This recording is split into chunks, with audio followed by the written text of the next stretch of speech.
Donald Trump on the campaign trail today, trying to woo veterans in his bid for the White House, and now coming under fire for his past comments. One highly decorated vet and a big name in the Republican Party wants an apology. ABC's Devin Dwyer is covering it all. Hey, Devin, good morning. Hey, good morning, Cecilia. Donald Trump will be here in Washington today for Rolling Thunder's motorcycle ride for veterans. He'll give a speech at the Lincoln Memorial as Bob Dole, the former veteran and senator, calls on Trump to apologize to anyone he's offended.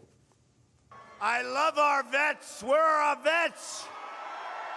This morning, Donald Trump headlines an event honoring Americans missing in action and prisoners of war. I like people that weren't captured, okay? I hate to tell you. As Trump's past comments about former POW John McCain face new criticism, this time from decorated veteran Bob Dole, the only former Republican nominee endorsing Trump. I'm going to try to get Trump to issue an apology. On Twitter overnight, no apologies from Trump, who's blasting the media for quoting staffers on his campaign. Trump tweeting, "The only quote that matters is a quote from me."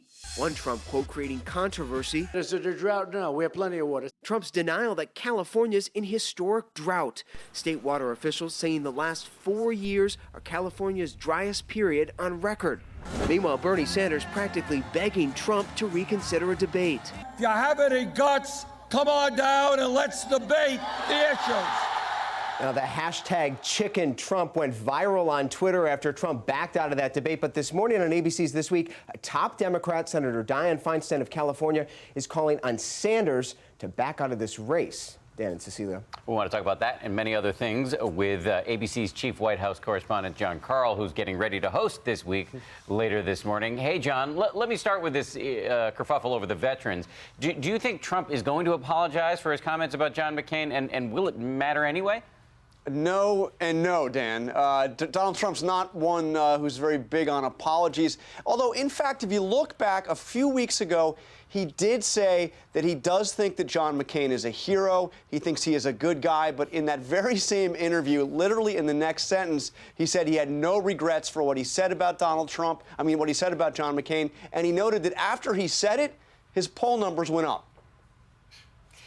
And John, Devin mentioned that those comments from Dianne Feinstein, the California senator, who basically called on Bernie Sanders to drop out. We've got that sound. Let's take a listen.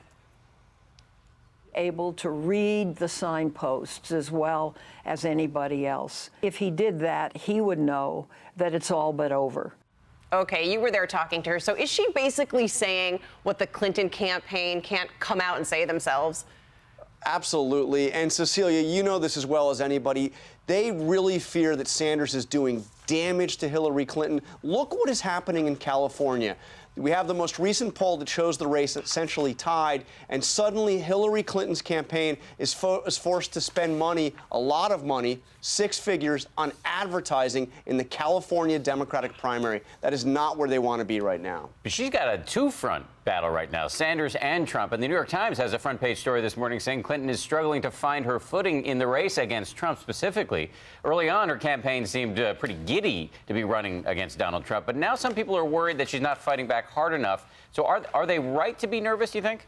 They are certainly right to be nervous, Dan. I mean, if you look on all the traditional metrics, you would think Hillary Clinton is the overwhelming frontrunner in the fall campaign. The demographics are on her side. Trump has incredibly high negatives. But he is such an unpredictable and mercurial candidate that who knows what's going to happen in this fall campaign. They have a right to be nervous, and they are. All right, John, thank you. And I want to remind everybody, you've got a big show this morning. Later this morning, John will go one-on-one with Donald Trump's campaign chair and chief strategist, Paul Manafort. That's coming up on This Week.